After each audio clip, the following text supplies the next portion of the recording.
Bonjour à tous. Alors pour ceux qui n'ont pas réussi à se connecter à la conférence vidéo que j'avais organisée sur Smart School, donc le live, je vous donne quelques petites explications en vidéo sur les examens. Donc en gros, comment est-ce que ça va se passer? Les examens sont des examens oraux. Je pense que j'ai eu tout le monde au niveau du groupe de bio et physio sauf Nouraïla.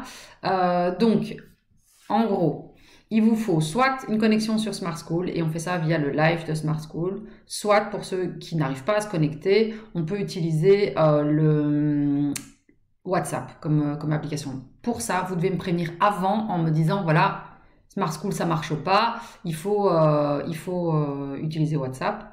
Donc je dois être prévenu à l'avance. Vous devez m'envoyer un mail avant l'examen pour me dire ça. Vous allez recevoir la liste de passage un jour avant. Hein, donc votre heure de passage, vous l'aurez la veille. Vous avez déjà reçu votre horaire d'examen. Et donc sur base de cet horaire, eh ben, vous savez déjà quel jour vous allez passer votre examen de bio, physio, chimie ou anatomie oculaire. Pour bio, physio et anatomie oculaire, l'examen c'est 20 minutes de préparation, 20 minutes d'oral. Ça c'est pour le groupe B. Okay, uniquement pour le groupe B. Le groupe A et le groupe C, vous voyez avec Madame Van Nedervelt.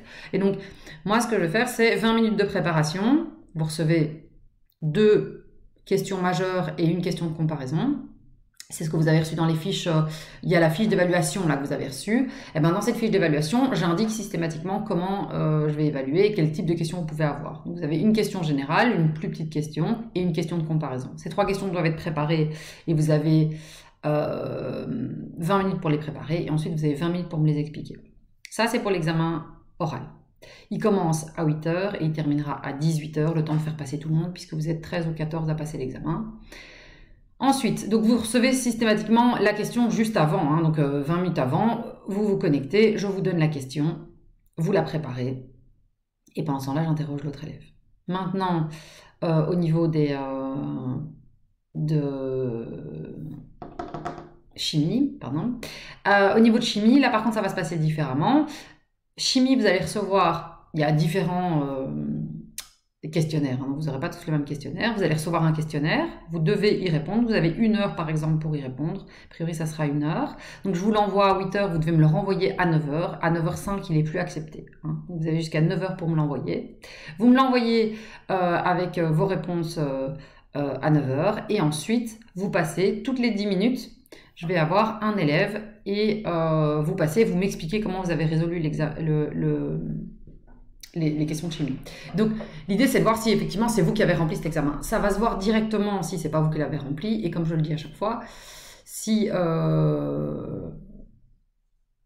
vois que vous avez triché, ça va m'énerver, vraiment. Donc je vous conseille largement de laisser une question blanche en disant voilà j'ai pas trouvé, que d'essayer de tricher avec vos voisins parce que ça c'est le genre de truc, c'est un 0 direct et demander aux anciens, je me suis déjà permis de le faire. Donc quand je vois de la tricherie c'est 0 et c'est non discuté quoi. Il y a plus, ça me fait une correction en moins, c'est très bien pour moi. Et donc voilà, donc je vous conseille largement de ne pas tricher parce que si vous trichez à une question vous avez 0 sur tout l'examen. Ok. Et en plus, ça va se voir directement. Si vous connaissez rien à la chimie, vous n'allez pas réussir à faire illusion. Hein. Donc l'idée, c'est que je préfère quelqu'un qui a du mal en chimie, qui essaye. Et comme je disais, et à ce moment-là, effectivement, on peut voir l'effort et on peut essayer d'obtenir d'avoir 10 sur 20, par exemple, hein, d'obtenir la moitié pour avoir l'élément validé, enfin, le cours validé. Par contre, quelqu'un qui se fout de moi et qui a été triché et qui fait croire qu'il connaît la chimie alors qu'il ne connaît pas la chimie, ça m'énerve plus. Donc ça sera 0. Ok? Donc voilà, l'idée c'est, je veux voir au moins l'effort que vous avez mis. Si maintenant il y a une question, il y a un endroit où vous êtes bloqué, eh bien à l'oral, donc pendant les 10 minutes, je peux vous donner un petit indice en disant tiens, et t'aurais fait comment? Et si je te donne cette formule-là, ou tiens, si maintenant je te donne cette réponse-là, est-ce que ça te permet d'aller plus loin? Et vous pouvez me dire ah bah oui, alors à ce moment-là j'aurais fait ça, et je vois si vous étiez parti dans la bonne direction ou pas. Donc l'examen oral, il est censé correspondre à votre examen écrit. Si ça ne correspond pas, vous avez 0, parce que c'est pas vous qui l'avez écrit. Ok. Même chose, vous avez 1 heure pour le faire, il faudra 1 heure pour le faire. Donc vous n'avez pas le temps de commencer à vous échanger les réponses et tout ça, parce qu'il faut 1 heure pour le faire, clairement. Ok. Même chose, si effectivement je corrige et que je vois que tout le monde a la même erreur au même endroit, ben c'est 0 pour tout le monde. L'an dernier, la première de classe a eu 0 hein, à mon examen, donc voilà, il n'y a pas de le meilleur et le moins bon, vous savez très bien que c'est elle qui a triché sur l'autre, je m'en fous de savoir qui a triché sur qui. Si vous laissez tricher sur votre feuille, c'est 0, c'est le risque à prendre. Et si vous trichez sur la feuille de quelqu'un, c'est 0, même chose. Donc il n'y a pas de considération, même si, oui, mais vous savez très bien que je sais répondre aux questions, oui, mais voilà. Donc je vous déconseille largement d'essayer de tricher. Je vous ai dit, moi ce qui m'importe c'est l'honnêteté. Si vous ne savez pas, vous ne savez pas. On ne peut pas tout savoir et c'est pas très grave. Hein. Donc je préfère avoir une explication orale sur ce que vous ne connaissez pas et sur ce que vous connaissez pour voir justement comment est-ce qu'on fait pour essayer d'arriver à 10. Ok ? Donc ça c'est pour le cours de chimie, donc 1 heure d'examen écrit et ensuite une interrogation orale. Je pense que c'est assez clair. Les cours continuent donc jusqu'à la fin mai. Là pour le moment vous avez sur la chaîne YouTube, vous avez reçu les vidéos de physio, bio et chimie. Bio, il y a encore un chapitre qui doit être ajouté, et puis après on a fini. Chimie, le premier groupe va bientôt rejoindre le deuxième groupe, donc vous aurez les vidéos pour l'entièreté du cours. Et ensuite, chimie, et ensuite physiologie, on commence aussi à en voir la fin.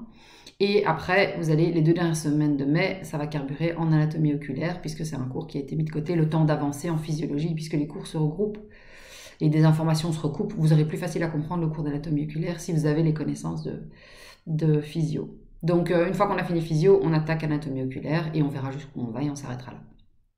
Ok, donc voilà, je pense que c'est les informations dont vous aviez besoin. J'ai 2 élèves qui m'ont demandé de faire une vidéo sur comment se passera l'examen. Vous avez reçu par mail le contenu et donc la matière à connaître, hein, avec la grille d'évaluation. Et donc voilà, c'est là-dessus que vous serez interrogé. Donc lisez bien ces documents-là et sachez que c'est la matière à voir. A priori, c'est toute la matière que je vois en classe et que je vois ici en ligne. Okay, donc c'est les PowerPoint. Quand je vous dis cette partie-là, je ne vous demanderai pas ce type de questions. En chimie, par exemple, c'est que vous n'aurez pas ce type de questions. Ok, donc voilà, si vous avez vu toutes les petites vidéos, normalement, vous savez exactement quelle est la matière. Et ça devrait vous aider à une bonne réussite. Même chose quand vous m'envoyez les exercices. Donc chaque fois que je vous demande de faire un exercice et que je laisse plusieurs jours avant de poster la vidéo suivante, vous êtes censé être à jour au niveau des vidéos. N'attendez pas en vous disant « Ah mais je les verrai en juin, je vais étudier en regardant toutes les vidéos ». Non, non, vous avez cours et c'est un cours qui est donné à distance. Donc je le donne à distance pour ne pas vous obliger à être tous connectés au même moment parce que tout le monde n'a pas les mêmes disponibilités. Mais quand je l'envoie, vous avez 2 jours maximum pour aller regarder cette vidéo. Hein. Donc l'idée c'est que dans les 2 jours où la vidéo soit vue et que vous fassiez les exercices que je vous demande. Okay, donc le groupe B, ils ont l'air d'avoir compris. Je commence à avoir des réponses plus rapides.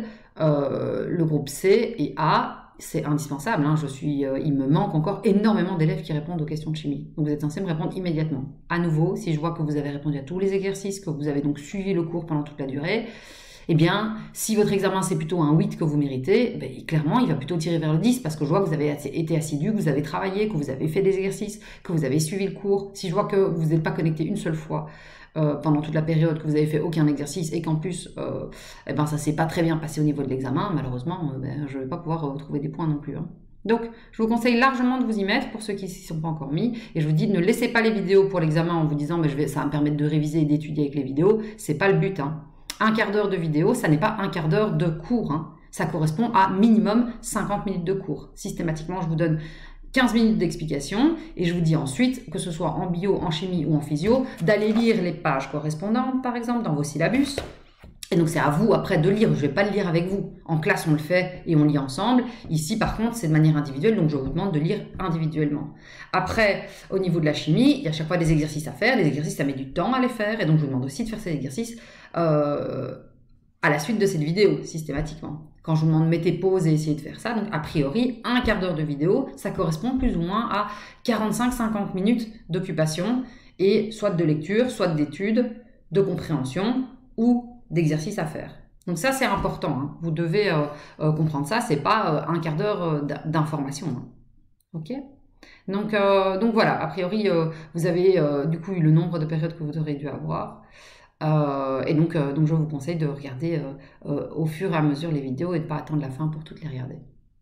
Voilà, s'il y a encore des questions, vous pouvez me les envoyer par mail, par Smart School. Il y en a qui me demandent, mais on n'a pas votre mail. Ben si, Smart School, je reçois vos messages par Smart School. Donc vous pouvez m'envoyer ça. Voilà, Eh bien, écoutez, on se voit bientôt, hein, puisque les vidéos vont arriver. Et sinon, on se verra en direct à l'examen. Et donc aussi, donnez-moi des informations par rapport à votre connexion et quel type de connexion vous voulez utiliser. Donc si maintenant, voilà, WhatsApp fonctionne mieux parce que vous n'arrivez pas à vous connecter sur Live, on fera ça par WhatsApp. De préférence, ça sera sur Live. Hein. Donc tout le monde est sur Live, sauf les élèves qui indiqueront qu'ils n'arrivent pas à se connecter sur Smart School. Voilà, bonne journée à tous.